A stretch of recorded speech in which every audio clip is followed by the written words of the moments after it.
Welcome to the Solo Date Challenge podcast with your host, life coach, domestic violence advocate, and author Holly Hartman. The Solo Date Challenge podcast focuses on the 3 S's: self-care, self-love, and solo dating. Holly will take you on a journey to learn to love yourself through intentional and unapologetic solo dating, no matter your relationship status. This is for all women of all ages.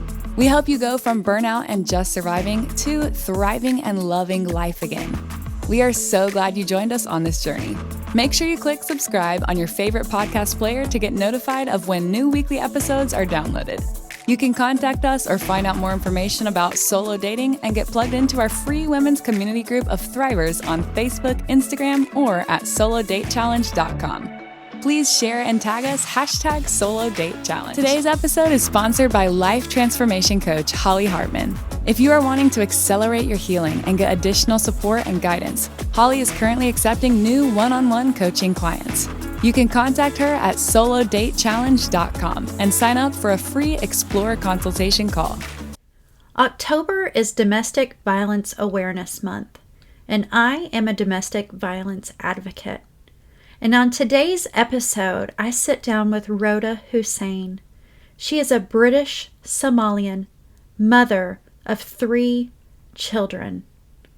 She is a domestic violence abuse survivor and is currently dealing with parental alienation from her children. Roda courageously shares her story with us. I wanted to share there may be some triggers that come up, and I wanted to give a warning ahead of time. And also thank Roda for sharing her story with us today. Hello, my name is Holly Hartman, and I am the founder of the Solo Date Challenge podcast, where we empower people to learn to love themselves through intentional and unapologetic solo dating, no matter their relationship status. So this is truly for anyone and everyone.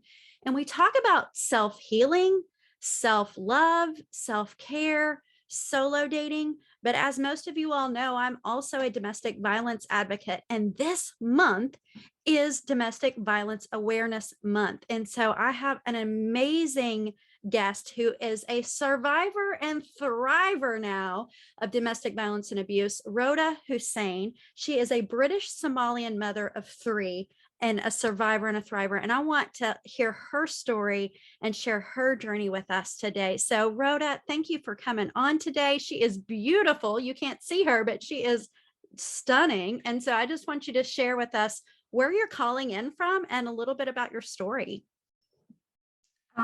Thank you so much, Holly, for having me. I really appreciate this chance for me to share my story, especially now that we're in October, where we're trying to raise awareness and share our personal experiences.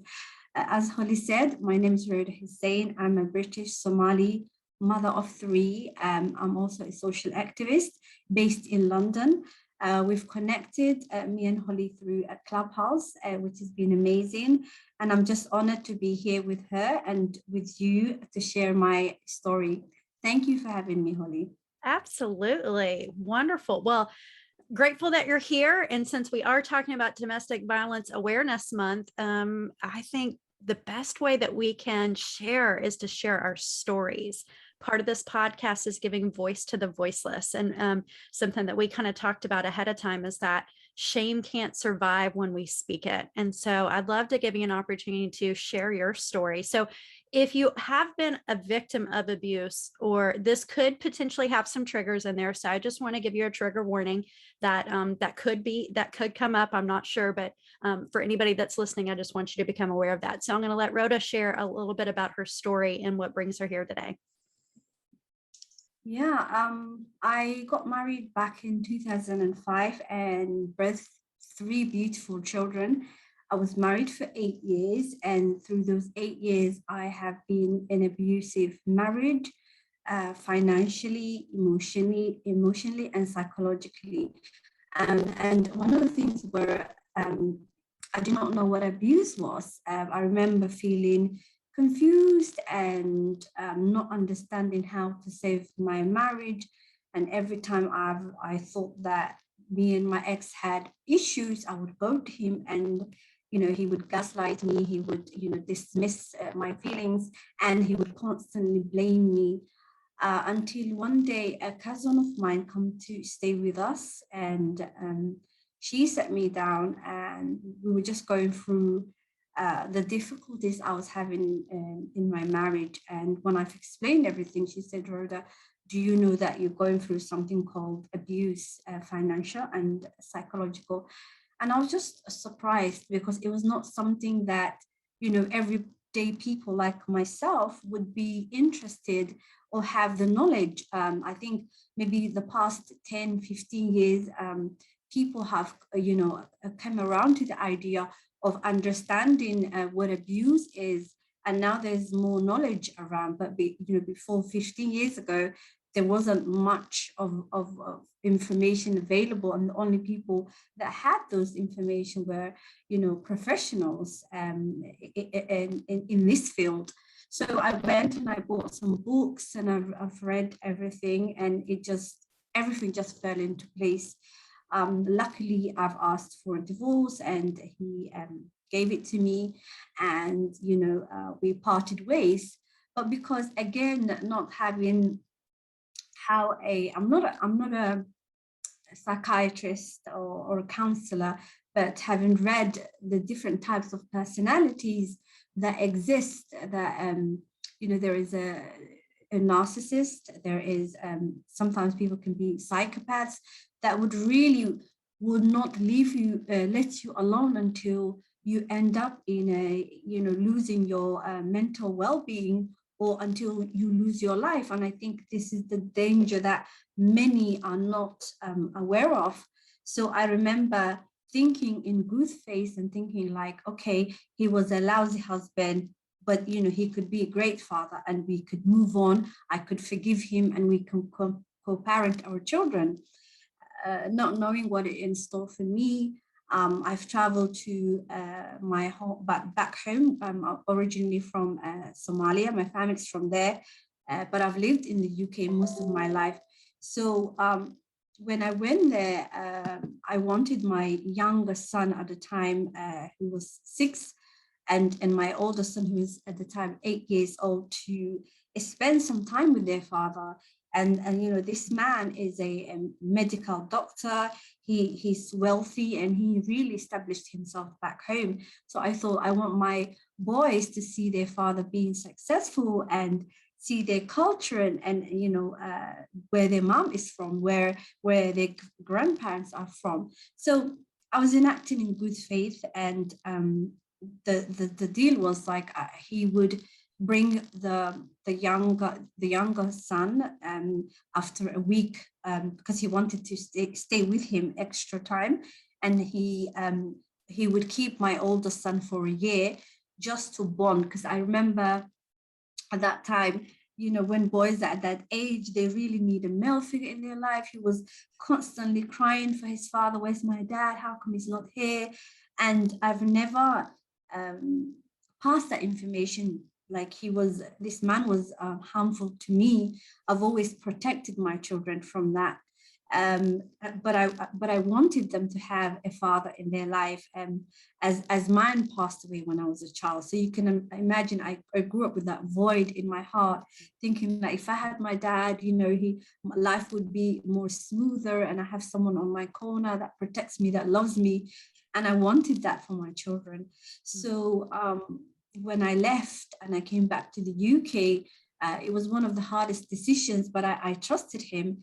And then what happened was, after that, he cut all communication, and I was just in shock for almost a year, just to process what was happening to me, after trying to sort of recover from the abuse that he inflicted on me. I was trying to start from everything from scratch. I've gone back to university, I've gone back to work. I've given all that up, because he was living in another country, pursuing his career to become a medical doctor, whereas I've given up all my life to please him, to be a housewife and a mother to our children. And So it was just very hard to then like have this new layer of abuse. And I'm recently, as I go through different events, finding out that my own family were part of this and part of this. And it's not just domestic violence I was going through, there's also another element. And when you add to that, it's actually called honor-based violence, which includes manipulation, a stigmatization from and isolation from your own family. They sometimes take away your documentation to travel, and they deny access to your own children. And I was just like, no, this cannot happen to me. This is impossible. So this June, my sister traveled to back home, and so it's been 5 years. So those 5 years, I'm scared, or I was terrified of going through the legal route in the UK, because I know that custody cases take anything up to a year to 3 years. So, and I did not really want, number one, for my children to see their father and their mother fighting in court. I felt like we've already gone through divorce as a family. My children saw me, being broken. I don't want to deal with another problem. So I was hoping and praying and just even showing him, look, I'm not here to challenge you. I just want us to co-parent and do what's best for our children. So could you please, allow them to come back home? So, they get to grow up with their sister and their mom, where they belong. And if you want to, have access to them, which he did when they were with me, you could do that. He was able to take them out of the country to Sweden, where he lived. He would take them to his sister's house, and those were his children. So, and I, like I said, I wanted that for my babies. I wanted them to bond with their father, and for them not to deal with what happened between me and their father. So in June this year, my sister went to Mogadishu, the capital city of Somalia. And I was like, please go and visit my babies. I really want to know how they're doing. I haven't spoken to them since last November. And mind you, every time I get in touch with him through email, he would insult me. He would degrade me. He would, tell me that I am not a good mother. And when I analyze everything, I remember thinking to myself, when I was married to this man, he would take away every right that I had as a wife. But then now I'm not his wife anymore, and he has no reason to interact with me besides only talking about our children. He's now trying to erase me and take away my right as a mother. And I'm like, there must be something wrong with this person. He is not okay. So when my sister went there and she went to his house, he was not there. This man remarried. He's got a wife and two children with her, and his wife lives in Egypt. So he frequently flies out from Mogadishu to Egypt, and he leaves my children with the strangers, a maid and a relative, extended family member, whatever, people that I don't know. And yet, me as a mother who raised them can't have access to them or even ask them how their day was, whether they're okay or not. So I thought, I was in my second year uni. I was going through the exam period. I dropped everything once I found out what was happening. I'm like, this is an opportunity for me to now go and see my children. But I remember when I was saying goodbye to my daughter, I really did not know whether I'll come back and get to be with my daughter again.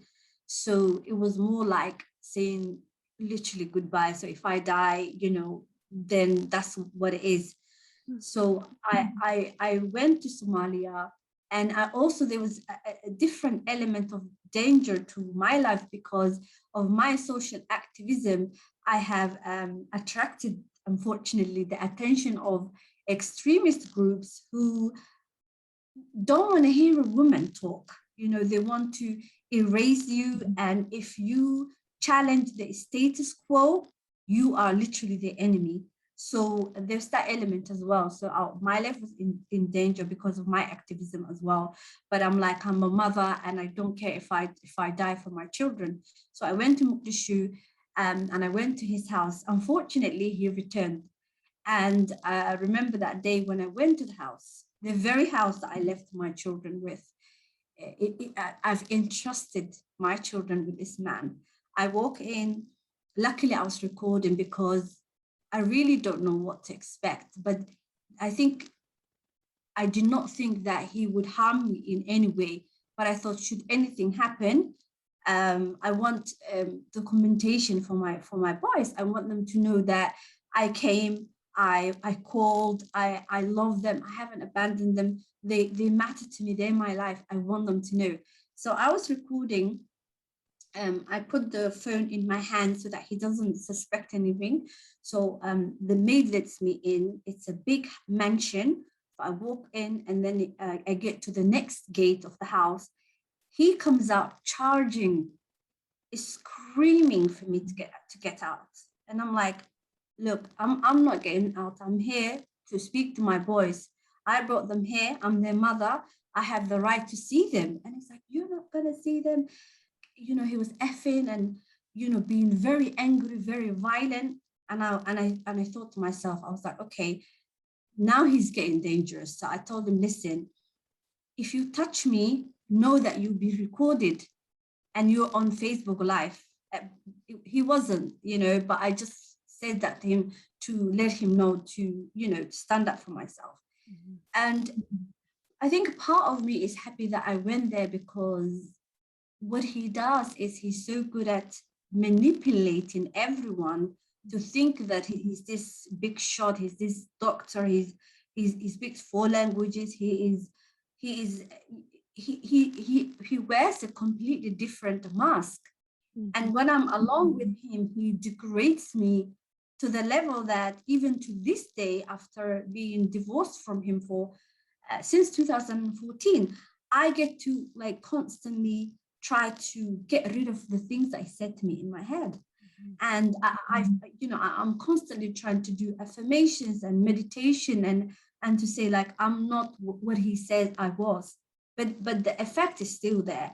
So then what he does is he hits me on the head, takes my scarf and everything, and he just literally grabs me with I was wearing the Islamic hair gear and my hair and everything, and then he literally throws me out of the gate. And I was just in shock. I just couldn't believe a man that I married, a man that I had children with, was literally hitting me now. But, from the information I have about abuse, that man already destroyed me, with verbal abuse, with gaslighting, with just destroying and taking away my confidence, my mental well-being. I remember I used to have panic attacks. I used to feel like, I can't breathe, I'm gonna die. And I would go to the doctors back and forth, and they'd be like, brother, there's nothing wrong with you, you're okay. And then they send me to counseling. And I had little bit of relief when I started to talk about my experience. So the strange thing is now, so that moment I left, I sought refuge. The following day, I went to court. He was summoned to court. He came to court. Guess who was with him to protect him? My own brothers. Mm. My own 2 brothers, the oldest in the family. Mm. And I know that the Somali society is a patriarchal society, where in the eyes of the society, men cannot do no harm. If they kill people, if they rape women, if they molest children, they still have the protection of the society, unfortunately. And I'm like, no, this is not happening to me. I remember feeling in shock. I almost fainted when I saw my brothers. So we sat there. I stated my case, the fact that I can't have access to my children. They're British children, and they should be with me and their sister. And he stated his case as saying that these children are, Somali children, they're Muslim children, they're supposed to be raised in a Muslim country. And if this woman wants her children, she should move to Somalia. And that's not where I married him, by the way. We got married in the UK, and he knows that I've lived here most of my life. So, and more importantly, you're not married to me. Why do you need me to be in the same country as you? So that just indicates a level of control he wants to have over my life. And what made the whole thing even more crazy is that my brothers knew this man had a different life in Sweden. He was pursuing his career. He was not providing for us. Me and my children were I was like a single parent, but I was married at the same time. So they knew. And the other thing was, when he spoke, he told the judge, oh, her brothers are here. Even the judge was like surprised. He was like, hey, brothers, I mean, what are they doing here? And he let one of them speak. And this man, my brother, starts saying how he raised me. And, I don't respect him. I don't respect my mom. And the judge was like, that's irrelevant. Even if she doesn't respect her mom, that's between her and her mom. And that has nothing to do with this case, which is all lies. So I'm sitting there. I almost had out of body experience. My body is here, but Roda is just standing there observing everything. And I was just in shock. So he went on and he said, she's a YouTuber, she's this, she's that. By the way, I'm not a YouTuber. My YouTube is not even monetized, but I use social media to share my experience and to educate people about domestic violence. And also, rape culture. So he continues, and then the judge says, okay, since your brothers are here, them and your husband, your ex-husband will decide this case. I'm like, why? You're the judge, we're in court. Why are you listening to them as witnesses when they came to support my oppressor? And I was like, from this day onwards, I don't consider them my brothers. They're supposed to protect me, but they're not. So this man walks away. He leaves us. And also there was another man that brought me to the court through the advice of one of the deputy ministers back home, who said that he will help my case, but I needed to have gone to court and get a custody letter from a judge. Then he will help me get my boys. And I was like, okay. So when this man heard what my brothers were saying, I don't know if my ex gave him money or if just him being a man changed his heart. He started threatening me. He confiscated my phone. They've deleted everything that I was recording. I was just recording the voice. Again, I wanted evidence for my boys, for them to know, yes, I've come to get you. I've tried to go through the courts. Nothing worked, but I've loved you. I didn't forget about you. So and to make matters worse, my brother who's from London, he's like, do you think this is London? I'm going to beat you up. And I'm like, this man already beat me up. Like, isn't that enough satisfaction for you? He's already done the job for you. Just be happy for now. And they're threatening me. The guy that brought me to the court, he started making noise. He's like, this woman is a YouTuber. She's recording us. And then the whole atmosphere of the court changed. I've gone from a mother seeking justice and access to her children, to a woman who is almost someone like that's committed a treason, I got scared. I ran to the bathroom. They still have one of my phones. Luckily, I had a local phone. I called the minister. I'm like, these men are going to kill me. Please come and help me. He calls the judge, and the judge tells him, you know what? Her brothers are here, and she's recording us. I don't know how to help her. But anyway, I don't have a jurisdiction for her case because she lives in a different town. Mind you, I don't even live in Mogadishu. I live in London. He knows that. I'm staying in a hotel. So, and then he says she needs to go to a different court. And I think in that moment, I did not realize the danger that I was under, but my body did. But I was shaking. I mean, I have some voice recordings. You can hear my legs literally shaking, and then the bag that's on my knees, where the phone and bits and pieces are in there, you can hear the shaking. And then I thought, okay, I can't go with this man that was just threatening me. And I can't go with my brothers because I don't know what they will do to me and my ex.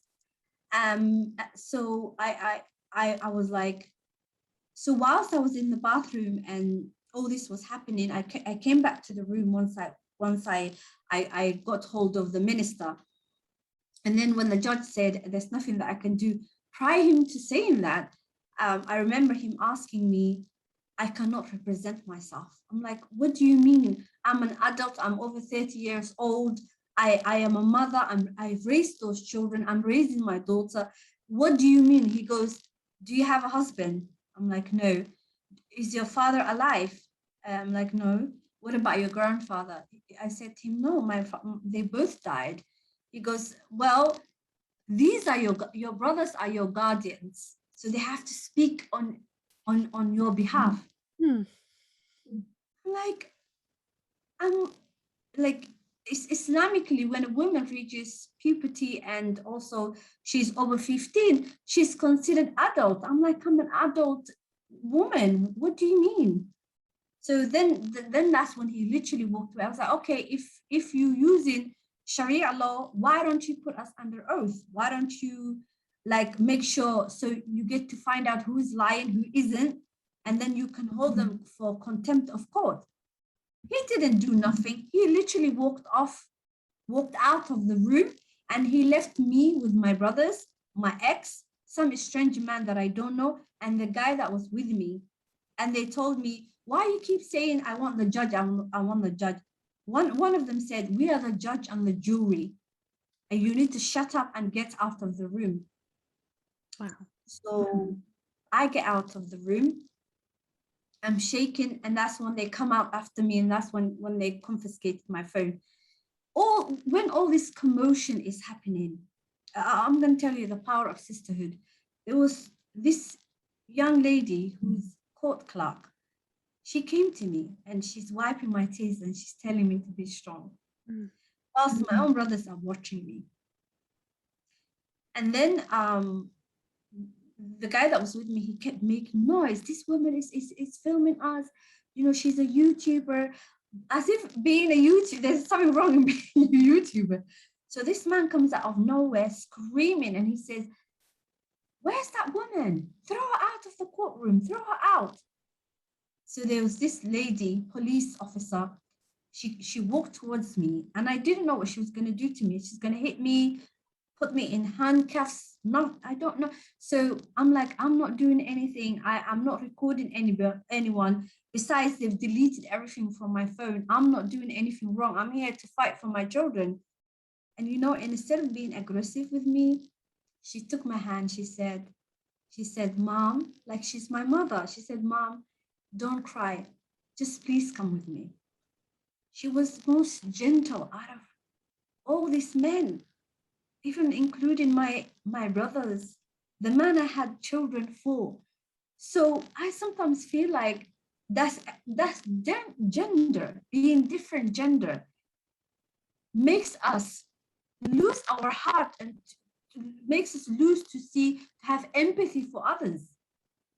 And when I came outside, I'm shaking, I'm scared of the guy that brought me to the court. I'm like, he's gonna come after me. So the girl came outside and I was like, please, I need you to take me to the main road because I don't know where I am. He brought me, everywhere is blockade because they're scared of bombings. So she holds my hand, walks me to the main road, and I jump on a taxi. I can go back to my hotel because that's where he picked me up from. So I go to another hotel and I call a friend. I'm like, please come and help me. So he comes, he helps me to go to the hotel. helps me pick up my bag. I call my cousin, who is a law professor that lives in Mogadishu, that is very wealthy woman. And she tells me, oh, I'm finishing work, so you can go home. There are maids and people there. So I go to her house. She tells me to relax, everything will work out. She'll call my ex. Maybe I have a chance to see the children. I'm like, because I know who I'm dealing with, and I know how much he's going to manipulate everyone. I am like scared. And then in the evening, we're sitting down together, and we're talking about what's going to happen tomorrow. She said, oh, he's going to come down. But he said he can't bring the children. I'm like, okay. And then she tells me, you know what he said to your brother today? I'm like, what did he say? He said that he's worried for your mental well-being. Mm-hmm. And he's concerned about you, and he's worried about you. And I'm like, okay, what do you think of what he said? And she goes, I think he's feeling remorseful. He wants to help you. That's when I knew, Holly, I have to get out of that house. I call a friend who's from London and running for an MP back home. I'm like, please come and get me. Otherwise, these people will put me in a correction facility. Mm-hmm. And then he might inject me with something. I don't know what he's going to do to me.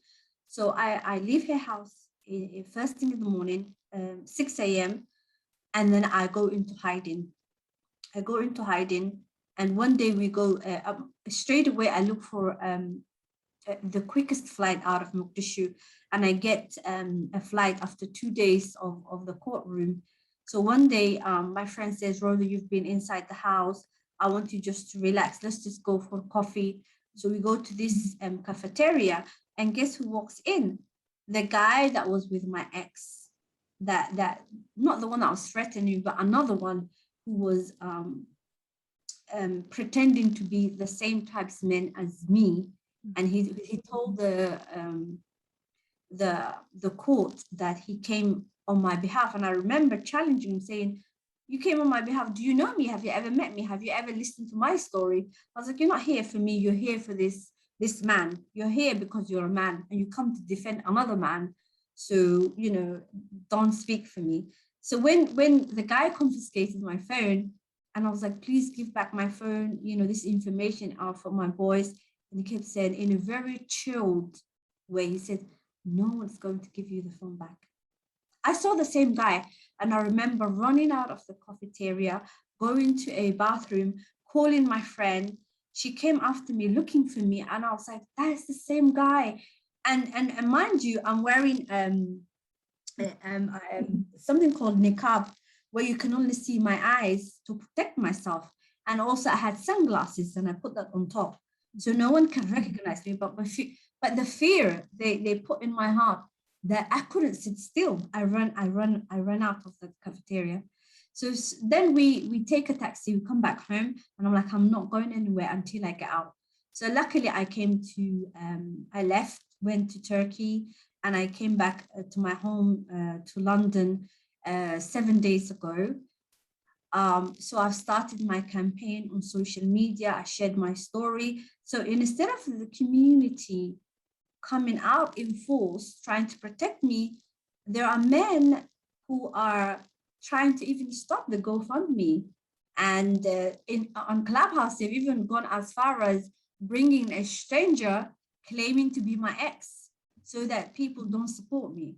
Wow. So this is, there are few individuals that are empathetic, but the majority of the people are, when it comes to women's rights, and especially domestic violence, they feel like family issues should not be intervened.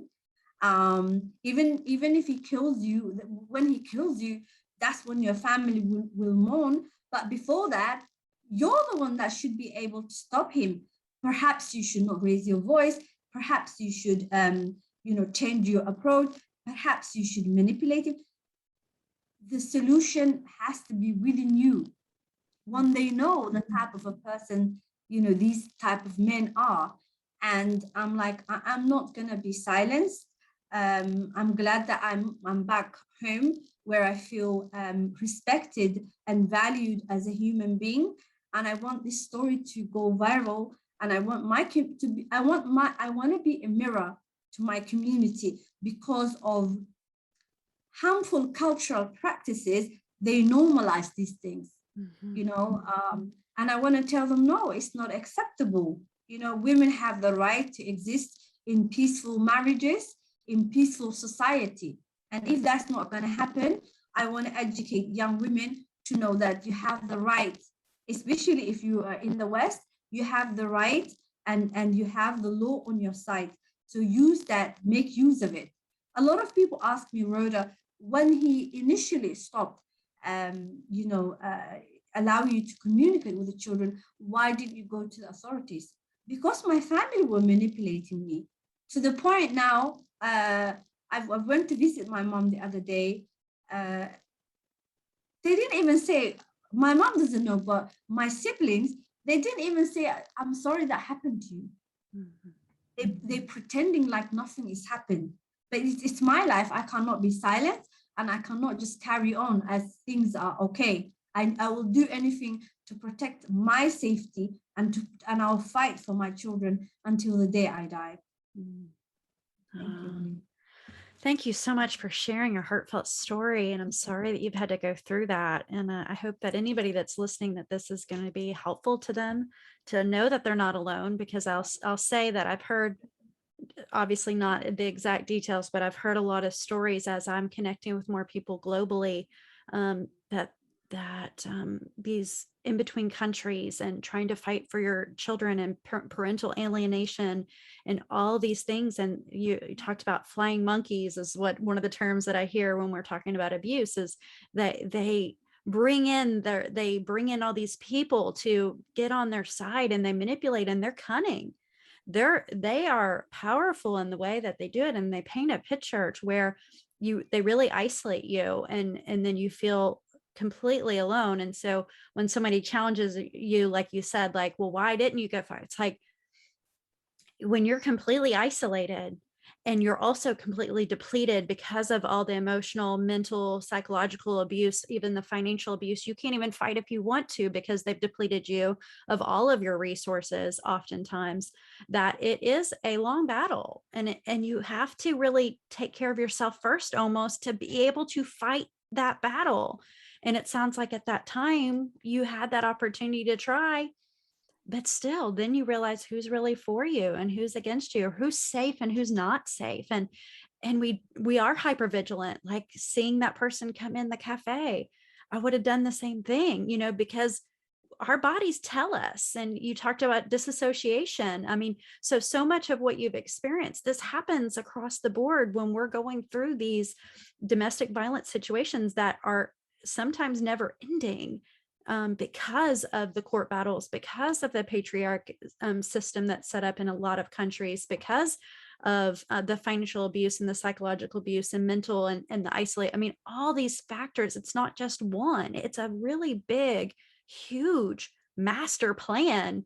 And we just happen to be a pawn in it until we wake up. And early in your story, you mentioned that someone brought awareness that you were being abused and you weren't aware. I had a similar experience. I'm like, until I read the book Healing from Hidden Abuse, I had no idea necessarily. Like, I knew I had skin rashes, I had unexplained, I had UTIs, I had depression, anxiety, and I was, trying to figure out what was wrong. All these things, all these like bodily factors were telling me, my body was telling me. You mentioned that multiple times.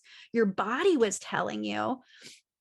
But our minds, because we weren't educated in this. This wasn't the thing that we knew existed, until we became educators, until we became advocates, until we became activists, only because we experienced it for ourselves, and we don't want other people to have to feel it again. And so your story, thank you for sharing it. But a lot of times I have people on that they have that thriving story, and not to say that you're not thriving, because absolutely you have so many beautiful things happening in your life, from going to university and going from being a stay-at-home mom, which is nothing wrong with that either, but because of the situation, you are thriving in those areas, but you still have an epic battle on your hands that you're in the middle of.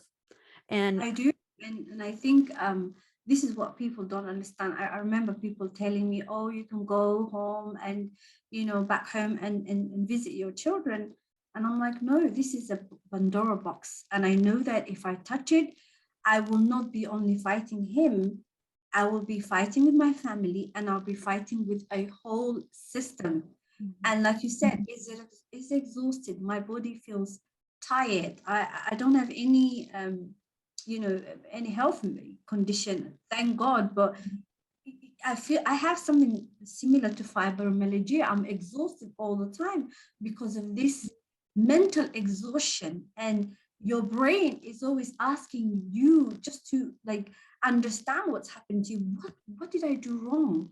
And I've come to find out there's actually something called femicide that's happening in my country of origin, and society are not ready to hear that. They would rather just say, oh, we love our women, we honor them, blah blah blah. But it's all lies. Where's the honor when your own brother can come and support your oppressor? Where's the honor in that?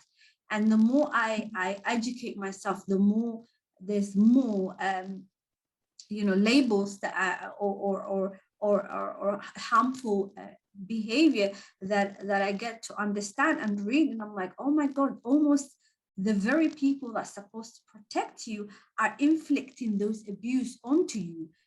And I think one of the most heartbreaking stuff is not my ex, actually, because I understand he's messed up and he's fighting me. I get that, but I feel like, what did I do to my brother? And how come even my own mother doesn't use her voice to protect me and to say, no, what you're doing to your sister is unacceptable, and I don't want anything to do with you. And instead, I'm being treated like I'm the crazy one. I'm being isolated. I'm being treated like there's something wrong with me. And I'm like, okay, shall I just, okay, it's me, you always want to, I don't know, subscribe to something they think of you, and it's exhausting. And one thing that saved me and that saves me to this day, sisterhood, sisters around the world, people that are different culture, different religion to me, that get this, that support me, that are use kind words, and they tell me, Rhoda, you've got this and you can get out. And I want to be that voice for someone else. I wanted to say, you don't really know how strong you are until you face your oppressors, until you stand up to men who it's not just him that's fighting me. That's how cowardly he is. He has to bring a whole system with him to fight me, but I'm still standing because there's this quote that I shared the other day on Facebook. I said, you can't break me because you didn't make me. It's quote that. Yeah. He can try, but he hasn't broken me. I'm still here. I'm still smiling. I'm still fighting, and I will continue to fight for myself and for others. Yeah, I love it. Thank you. I mean, I don't love that you're in this situation, but I love your perspective on it and that your strength in it. And yes, the sisterhood.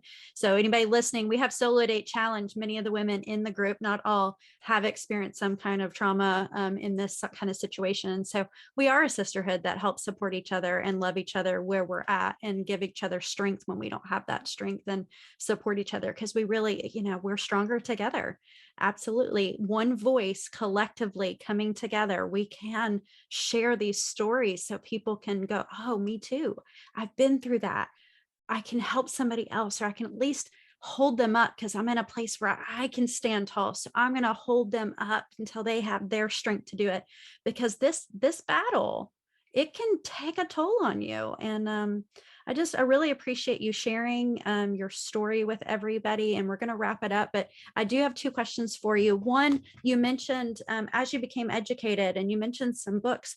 Are there any key books that a part of your journey that were really good books for you, for anybody that's listening going, maybe I'm experiencing that and I'd like to learn more? Are there any books that stand out for you? I read many books from Brene Brown, because I think what people try to do is that when you're going through abuse, they shame you for being vulnerable. But what I found is that vulnerability is actually what saves you when you say, yes, I'm in this situation, but this is not my doing. So you lift the shame, and you understand your vulnerability to share, to give your pain a voice is what gets you through the day, is what helps you stay insane. So I read many of her books. There's one about oppression I've downloaded today. Anything to do with there are websites like if you just Google domestic violence or honor-based violence on Google, they'll give you tons of books and tons of organizations that highlight and name or give you recommendations on how to get out. And I always say, you're stronger than you believe, always, because what happens to you is when there's his voice and there's reality. So he tells you you're nothing, you can't do nothing, you cannot survive without me. But there's also reality. Yes, you can survive without him. Yes, you can exist. Yes, you can protect your children. And yes, great things will happen for you.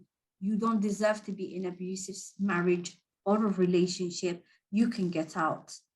Absolutely. Absolutely. Yeah. And I love Brené Brown. She was a big part of my recovery as well. And anybody listening, I'll put some stuff in the link, but if you go to solodatechallenge.com, I have a whole page on abuse and recovery and have lots of resources on that as well, of different people you can follow on YouTube, podcasts, websites. There is so much information out there, but our sharing our stories, this is where you connect. When we're in that vulnerability and releasing that shame and giving ourselves a voice to the voiceless, we have to do that, because we all need to know that we're not alone in this and that we're stronger together. And so, Rhoda, I just really appreciate you coming on today.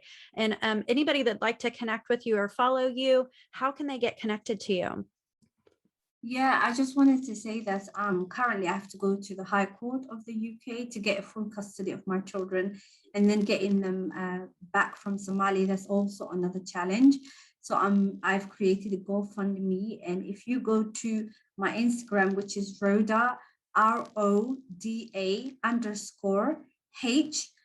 the link is there, and if you could please share and donate whatever you can, that will help me get a full custody of my kids, and hopefully bring them back so that we can be a family again. And thank you so much, Holly, for this opportunity. I really appreciate you. Thank you. I appreciate it. It's weighing on my heart. Do you mind if I pray for us? No, it's absolutely fine. Thank you. It's not my normal on the podcast, but I just feel like I'm supposed to. So, dear higher power, God, whomever you follow, I want to raise up Rhoda and her children in this story, and anybody that's listening that might be going through the same battle. It's on my heart to say, please keep them safe and protected. Give them the right words to say, give them the ears to listen, give them the mind that's clear so they can hear what they need to hear, and know what they need to say, and know what the next right steps are. Clear a path that's bright and light, and so they know what is the next right thing for them to do. And if funds are needed, make them abundant for them. Send light and love and safety and protection to them and anybody else that's experiencing parental alienation, child custody battles, domestic violence. I want to send light and love to everyone involved. And thank you so much for sending Rhoda here to share her story today and giving her the strength, and keep her safe and protected on her path. In your name we pray, amen.